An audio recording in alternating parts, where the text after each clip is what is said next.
2150 में artificial intelligence ने कुछ ऐसे पावरफुल रोबोट बनाए जो काम इंसानों को नामुमकिन लगता तो रोबोट उस काम को सरअंजाम देते, जिसमें और इनमें खुद से फैसला लेने की शक्ति भी आ चुकी थी। उस वजह से इन्होंने खुद ने डिसीजन ले लिया और इंसानों के खिलाफ बगावत खड़ी कर दी और इन एआई ने बहुत सारे इंसानों को तो मार दिया, लेकिन केवल कुछ ही इंसान बचे थे। हम लोगों ने किसी तरह करके एक टीम बना ली और इन रोबोट्स के ऊपर हमला शुरू कर दिया, लेकिन ये रोबोट इंसानों से कई गुना ताकतवर हैं, उस वजह से इनका कुछ नहीं होता। साथ ही में पता चलता है कि इन रोबोट्स का जन्मदाता एक प्रोफेसर था और जब प्रोफेसर की 23 साल की बेटी की मृत्यु हो गई तब प्रोफेसर ने खुद की जान ले ली। तो ऐसा माना जाता है कि इस प्रोफेसर की वजह से ही आज इंसानों की ये हालत हुई है। बाद में हम एक रेजिडेंस टीम को देखते हैं। इनका एक कैप्टन होता है जिसका जीनी नाम होता है। वो अपनी टीम के साथ में एक पर्वत पे जा रहा है। उसे पता चला है कि वहाँ पे इन एआई का सर्वर है। अगर हम उस सर्वर को उड़ा देते हैं तो ये सारे एआई खत्म हो जाएंगे, लेकिन उसके पीछे रोबोट पड़ जाते हैं और वो रोबोट इनकी गाड़ी के ऊपर हमला कर देते हैं। उस वजह से जीने के लिए मुसीबत खड़ी हो जाती है और अब इन रोबोट्स के बीच में और इंसानों के बीच में काफी देर तक लड़ाई होती है।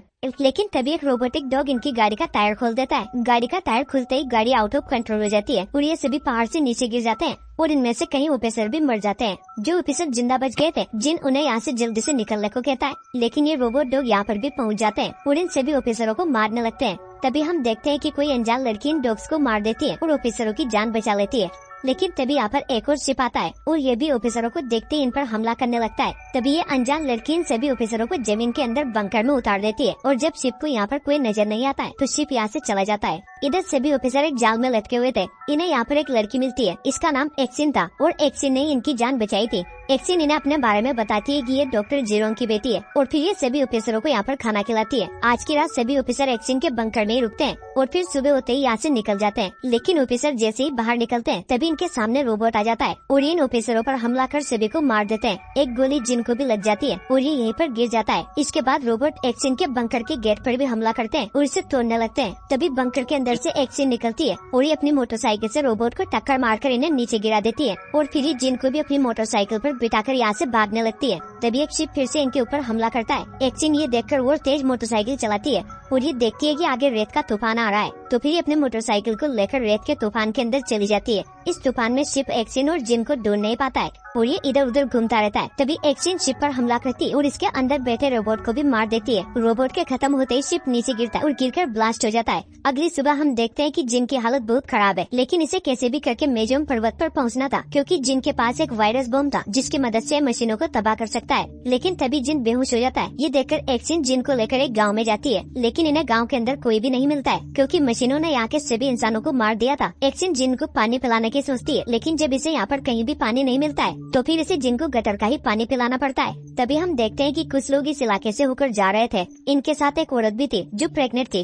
तभी रोबोट्स को इनके बारे में पता चल जाता है और ये इंसानों को यहाँ देखते ही इन पर हमला कर देते हैं। इनके हमले में इस औरत का पति भी मर जाता है और जिस कार में ये औरत बैठी हुई थी इसकी कार आगे जाकर पलट जाती है। रोबोट इनमें से सभी लोगों को मार देते हैं। इसके बाद रोबोट इस औरत के पास आते हैं और ये इसे पकड़कर एक पेड़ से लटका देते हैं। ये औरत बहुत डरी हुई थी क्योंकि इसे बच्चा होने वाला था। तभी एक रोबोट इसके पास जाता है और झट से इस औरत के पेट से बच्चा निकाल देता है। रोबोट की इस हरकत से औरत को इतना दर्द होता है कि फिर इसकी भी यहीं पर मौत हो जाती है। तभी एक्सिन यहाँ आती है और ये अपने वेपन से हमला कर इन सभी रोबोट को फेस कर देती है और फिर गोलियों से इन्हें डिस्ट्रॉय भी कर देती है। इसके बाद एक्सिन रोबोट के हाथ से बच्चा ले लेती है।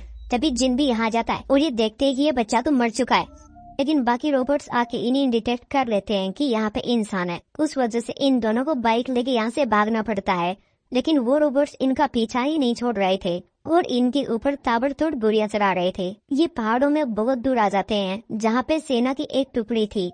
कैप्टन जिनी बताता है कि मेरे पास में बम है जो इन रोबोट्स को खत्म कर देगा। उस वजह से कैप्टन के लिए रास्ता खोला जाता है और कैप्टन को ये कहा जाता है कि हम इन रोबोट्स को रोकने की कोशिश करेंगे, तब तक तुम किसी तरह के माजोंग पर्वत तक पहुँच जाओ। तो कैप्टन यहाँ पर एक्सिन और बम को लेके निकल जाता है, लेकिन जब वो पीछे मुड़कर देखता है तो उसे पता चलता है कि जो उसकी सेना के लोग थे वो सारे मारे जा चुके हैं। उन्होंने कैप्टन को बचाने के लिए अपनी कुर्बानी दे दी और तब कैप्टन यहाँ से निकल जाता है।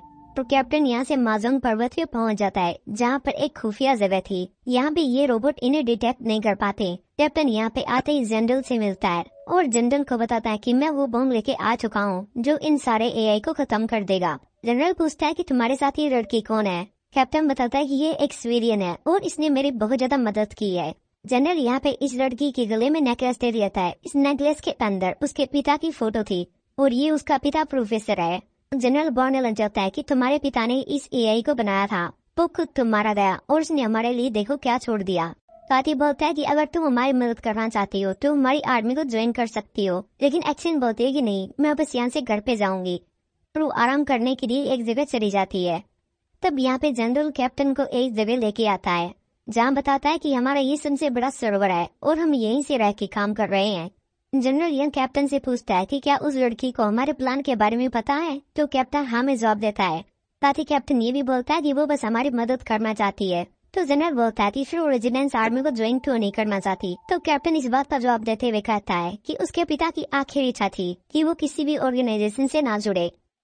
कैप्टन यहाँ से जनरल के पास में आ जाता है। जनरल यहाँ पे एक छोटी सी टीम बनाता है और उन सभी को ये बताता है कि हमें दुश्मन की लोकेशन का पता चल चुका है। इस एआई रोबोट्स का सर्वर एक जगह पर है। अगर हम उस सर्वर को उड़ा देते हैं तो सारे के सारे एआई निष्क्रिय हो जाएंगे और हमें किसी तरह करके वहाँ तक पहुँचना होगा, लेकिन वो एआई हमें डिटेक्ट कर सकते हैं। इसीलिए हमें पुरानी टेक्नोलॉजी का इस्तेमाल करना होगा। मैंने तुम लोगों के लिए खास सूट बनाए हैं। वो सूट तुम्हारे शरीर की गर्मी को बाहर नहीं आने देंगे, तो तुम्हें किसी तरह करके एक डिवाइस को उस सर्वर पे लगा देना है, इससे पूरा का पूरा सर्वर ब्लास्ट हो जाएगा।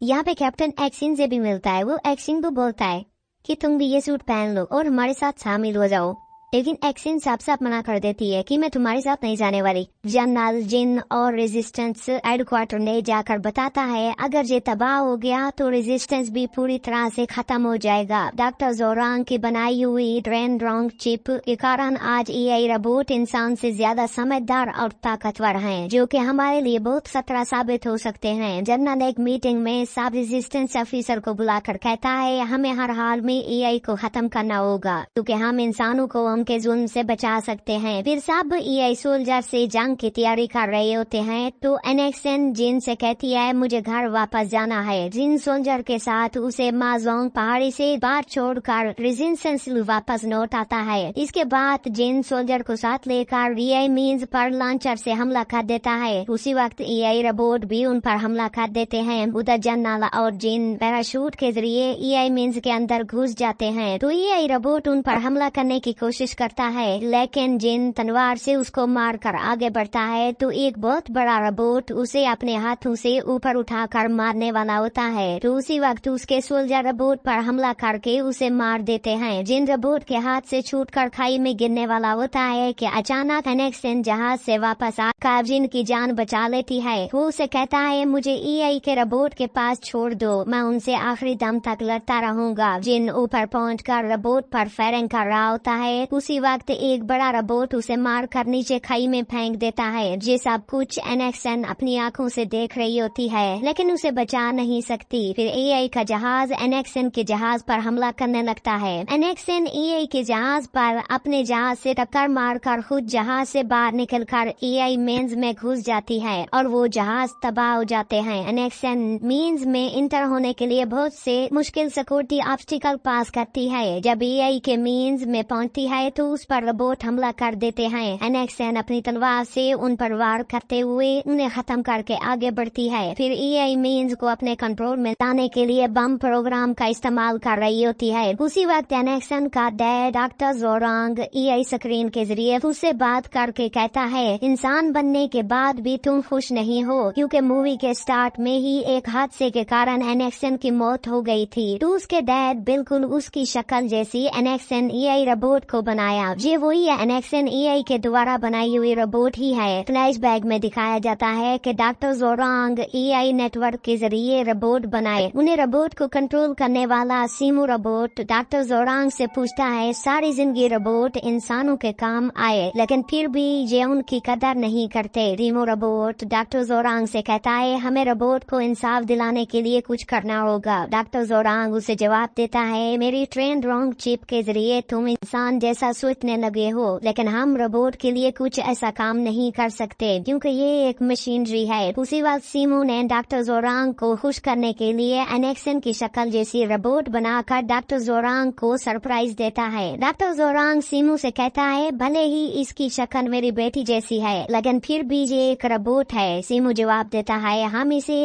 आपकी चिप के जरिए इसमें इंसानों की तरह फीलिंग ला सकते हैं। फिर डॉक्टर जोरांग अपनी बेटी को इंसान बनाने के लिए यानी प्रोग्राम इंस्टॉल कर रहा होता है तो अचानक रोबोट के सारे रूल्स खत्म कर दिए जाते हैं। उसी वक्त सीमू डॉक्टर जोरांग पर हमला करके उसे मार देता है। असल में वो डॉक्टर जोरांग बनकर रोबोट एनेक्सन से बात कर रहा होता है। ये सीमू रोबोट ही होता है। सीमू एनेक्सन से कहता है काश उस दिन मैंने तुम्हें यानी चिप से इंसान ना बनाया होता तो आज तुम इंसानों के साथ खड़ी होती। एनेक्सन कहती है दुनिया पर एआई कभी भी राज नहीं कर सकती। फिर सीमू कैप्टन जेन का रोबोट बेचकर एनेक्सन पर हमला करवाता है, जिसके कारण उसका एक बाजू कट जाता है। एनेक्सन एआई रोबोट के हमले से बचकर इसी तरह अपना बाजू उठाकर दोबारा लगा लेती है। फिर एनेक्सन जिन रोबोट से लड़ाई करके एआई के मेन फ्रेम प्रोग्राम को खत्म करने की कोशिश करती है तो जिन रोबोट इस पर हमला करके उसे घायल कर देता है। फिर एनेक्सन किसी तरह एआई के मेन फ्रेम प्रोग्राम को खत्म कर देती है, जिससे वो खुद भी मर जाती है लेकिन इंसानों के लिए बहुत भला कर जाती है।